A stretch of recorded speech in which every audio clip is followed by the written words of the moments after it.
to Beyond the Headlines, where we break down today's local news stories with our very own reporters. I'm Brianna Rittman. Tonight, we will hear why Governor J.B. Pritzker was in town at Peoria Notre Dame High School. Then we are learning about a local veteran who lives a double life as Santa. And lastly, we will be getting a recap of Day 7 of the Sean Grayson trial happening right here in Peoria. But our first local story of the day, Governor J.B. Pritzker making a stop right here in Peoria earlier today. WMBD's Cameron Main was there and joins us now to tell us the big announcement he made. So take it away, Cameron. Yeah, so basically what Pritzker was in at Notre Dame, he was talking about the $400 that the greater $400 million okay. that the greater Peoria area would get. I mean, if I got $400 from the governor, I'd be like, he came all the way to Peoria to announce $400. Like, you're getting $400. Well, could have been an email. Yeah, we could have done this. Yeah. Anyway, but the real thing, $400 million. It's a part of his Rebuild Illinois program. This was a bipartisan, basically plan to help rebuild an infrastructure across the greater Peoria area.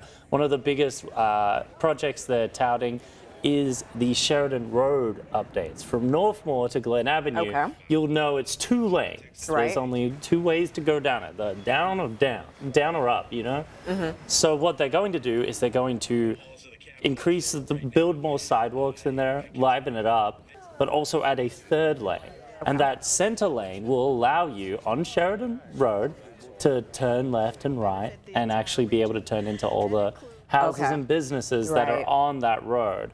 And you know, there were a couple of other projects. I had this like perfect list of projects, but I've left it in my office. So we need to go on CIProud.com. So go to CIProud.com. You can see a list of all the projects. It lists the Adams Street project, Illinois Route 29 project. There are a bunch in this $400 million.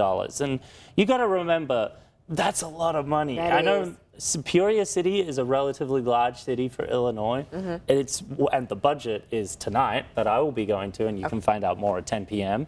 But that budget is $300 million. For the city of Peoria. So the entire city of Peoria. And so Governor Pritzker announced Peoria is getting $400 million for in Illinois, IDOT, basically Illinois Department of Transportation grants that are going to, funding is a better way to say it. And that funding is going to help build all these projects. And I just wanted to say that. Peoria. In Peoria. Well, and the greater Peoria area. The greater Peoria area. So like places like, there's I think about, I won't say the numbers, but you can find them on CIProud.com. But one of those projects is a trail from Chillicothe. Okay. All the way across one of the streets there. And it's a bike trail. And it's just this trail that's a couple of $100,000 there. And it's just, these kind of investment projects, you know, the mayor was there, the governor was there, and they talked about how important it was to invest infrastructure into these areas, invest infrastructure into these growing cities, because this allows, it's not just, you know, oh, the roads look nicer. It's no, people drive through these places every day. It makes it easier to go to work, easier to go to school, easier to go to hospital. Because, you know, Proctor Proctor Hospital is on that road. So it's like, there are a lot of good things that can come out of this.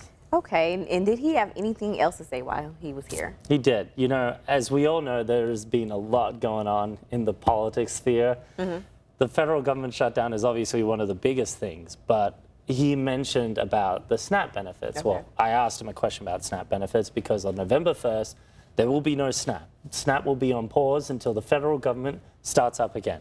That's a big deal. Pritzker said 1.9 million Illinoisans will be affected by this change. That's a lot of people. That is a lot of people. And the big thing that they also have is, he said that it would cost $350 million a month for the state to come in and fund that program. A month, $350 million a month. Because SNAP is fully funded by the federal government.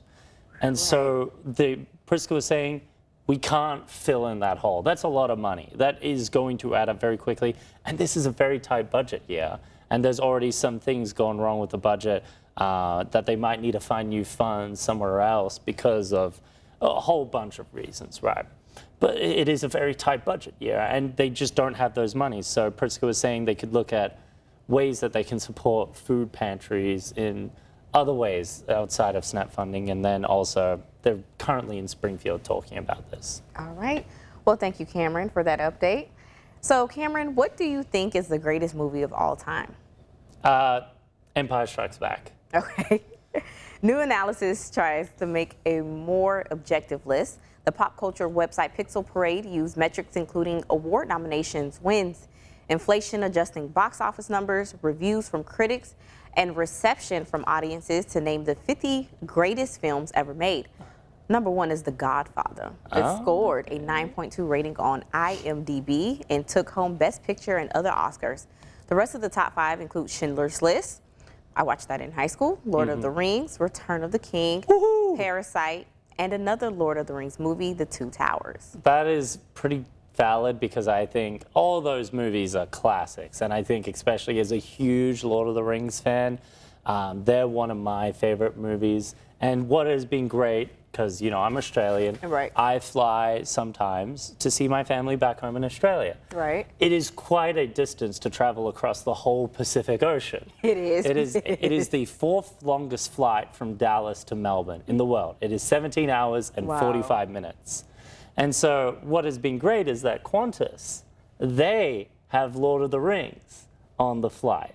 So you can watch objectively two of the best movies of all time. On a long flight to Australia. On a long flight to Australia. If anyone is planning to go to Melbourne, which I highly recommend because it is a fantastic city. All right. Well, thank you, Cameron, for joining us in the hot seat today. We've got another local story for you when we return to Beyond the Headlines. We're checking in with Alex Berger live from the Peoria County Courthouse for Day 7 of the Sean Grayson trial. The jury is deliberating at this moment, and we'll have all the details up next.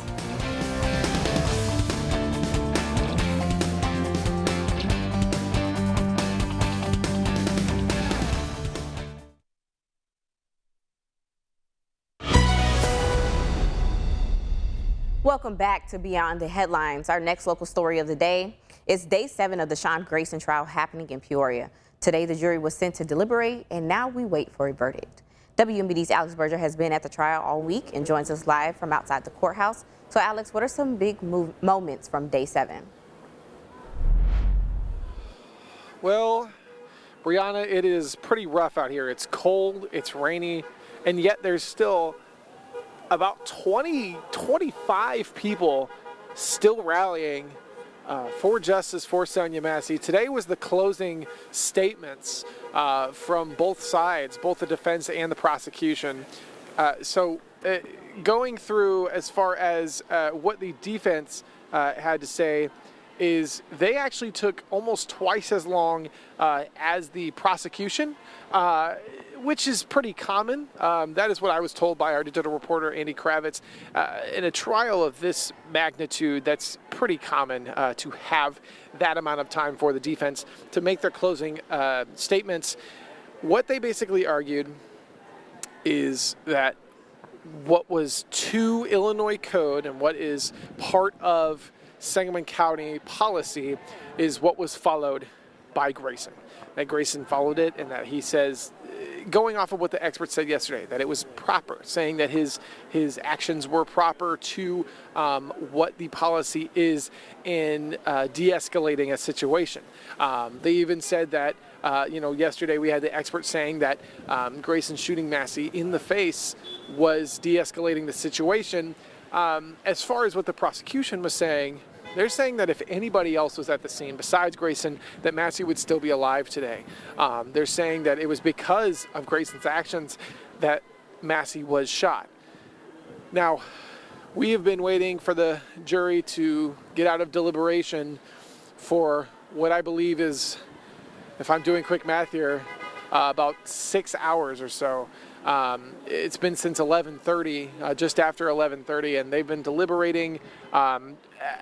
In the 4 o'clock hour, they had a legal question that a couple legal questions they wanted the judge to answer, regarding the specifics of the charges, mainly the first degree and the second degree, what went into that. The judge answered it. He had to do a little bit of research, sent back his note, and he told them to keep working until a verdict is reached. We aren't sure how long the judge will keep the jury here today. It is still developing. We are still out here in the cold, in the rain. Again, people are still rallying, honking their horn. There is a tent that is just fully filled with people, and it seems like the colder it got, the more people that got here. A lot of people are expecting a verdict today. We will see if that is the case. Again, we're continuing to update you on air and online at ciproud.com. But Brianna, that is the main details that we've gotten today. Closing statements, and the jury going amongst themselves to see what their verdict will be. All right, Alex, thank you for that update. We'll check back with you on WMBD News at 6. We're going to switch gears here. A one-of-a-kind Halloween attraction is offering scares and thrills to residents in Southern California while they stay buckled in. This Tunnel of Terror in Anaheim is actually a car wash that transforms into a haunted house for the season.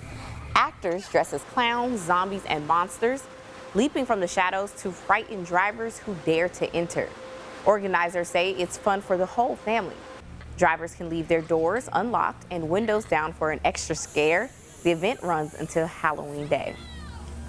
I think that I could tolerate because I'm at the heart, but without the windows, like my windows, without the windows down,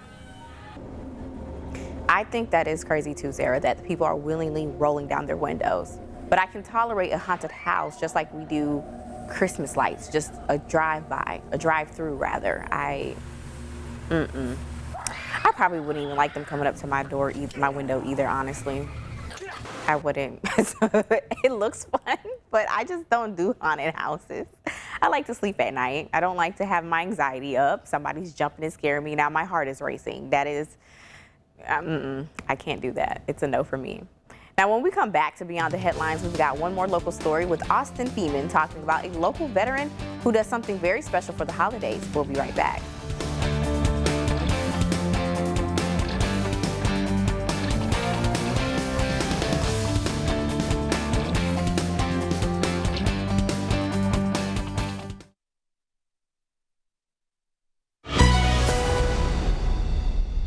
Welcome back to Beyond the Headlines, our last local story of the day. Now, Halloween is just a few days away, but the winter holidays are just around the corner. One local Marine veteran is Illinois State University's version of Santa Claus. WMBD's Austin Feeman joins us from the Twin Cities newsrooms to let us know what he's doing and the reason he does it. Austin, thank you for joining us today.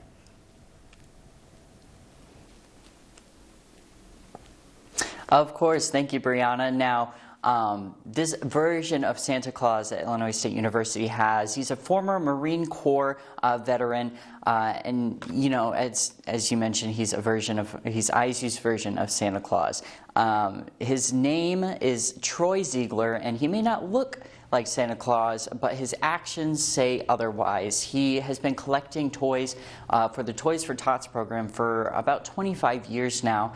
And every year he goes around campus and he sets out the boxes so that way they can collect as many toys as possible for the Tots. Now, you mentioned he collects them for Toys for Tots. So what does this mean? Could you explain that program for us?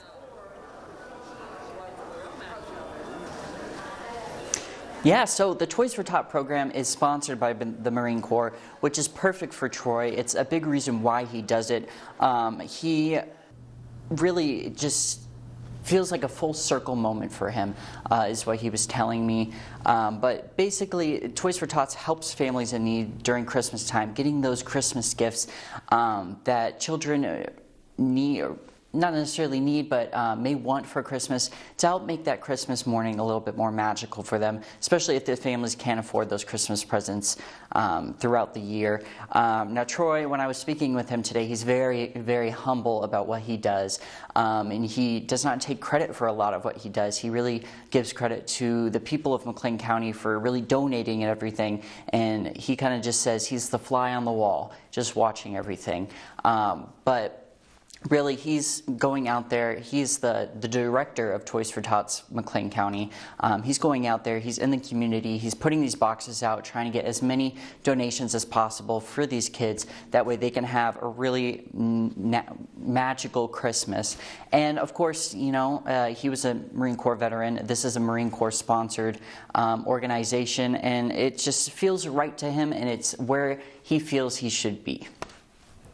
Are they currently, is the donation window open now for us to donate? Yeah. So the donations you can donate, they opened, I believe, in mid-October, just a week or two ago, and they will be going until December 15th. That is the last day to drop any toys off at any location, participating location in McLean County, and really anywhere that has Toys for Tots. But you know, these Christmas gifts, they're going to make Christmas morning so much more magical for these kids. You know, being able to open a gift that you've been wanting for so long, and on Christmas morning, even if your parents can't afford it or your family can afford it, being able to still open that gift and have that magical moment is still so special. And that's another big reason why Troy does this. You know, when I was speaking with him, he mentioned, you know, when he was little and he opened that gift on Christmas Day that he really wanted. It was just such a magical and important feeling for him, and he hopes that all the kids who get toys from this organization for Christmas feel the exact same way. But you can drop off any toys unwrapped in their box through December 15th at any participating location, and until December 15th. And then also after December 15th, they still have some late drop-off locations that you can go to drop any toys off that you may have purchased a little bit late. And you can find those locations on our website, ciproud.com. All right, Austin, thank you for checking in with us. Well, we are celebrating as a station tonight. WMBD brought home some hardware from the Illinois Broadcaster Association's Silver Dome Awards last night. Now, I was lucky enough and blessed enough to take home the award for Best Multicultural Outreach for my contribution in our Honoring Black History special. Our Patrick Cunningham claimed the title of Best Sportscaster, and big drum roll for those of you at home, we won Station of the Year for Medium TV Market. This gives credit to our amazing departments: news, engineering, sales, and creative services. We are honored to be Central Illinois proud now and always. Thank you to the IBA for the distinction. Oh, look at that is so nice. Shout out to Patrick. Patrick said he did not think he was going to win, but he brought it home. We brought the 3 out of our 6 nominations home, so we did a good job. Round of applause to our entire station. Look at that. Look how beautiful. I feel like I'm on a game show, but like, look, here's our Station of the Year. Here's Best Multicultural Reach, and Patrick, of course, has his well-deserved award in his possession. He didn't want to share with us today. Again, thank you to our viewers for supporting us. It is an honor to be your Station of the Year. Now, thank you for joining us for today's Beyond the Headlines. You can find all these stories and more over on our website, ciproud.com. For breaking news and weather updates 24/7, log on to ciproud.com and download the free CI Proud to Go mobile app.